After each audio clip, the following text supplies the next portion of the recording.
Wir haben endlich den Schlüssel bekommen. Let's go! Jetzt heisst es das erste Mal heimfahren, alles einräumen, alles packen und den Lieferwagen noch holen. Also kommen wir mit. Let's go! So, Lieferwagen haben wir jetzt bekommen. Es gibt nur ein Problem, er ist geschaltet.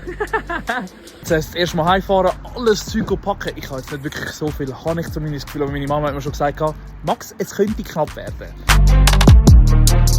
Mein Bruder wird einfach jetzt meinen Streaming-Keller übernehmen. Schaut mal, was er schon jetzt aufgebaut hat. Immer von dieser Seite auf diese Seite gestreamt. Er macht es aber ein bisschen klüger, er streamt so auf diese Seite. Crazy. Also, ich sage euch so, wie es ist, wenn ihr auszieht. Ihr habt definitiv mehr Sachen, als ihr denkt.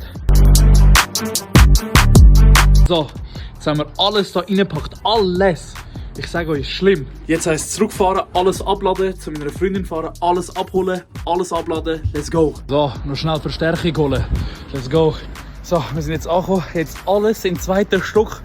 Ohne Lift. Ich gehe ins Loch. Ich kann nicht mehr.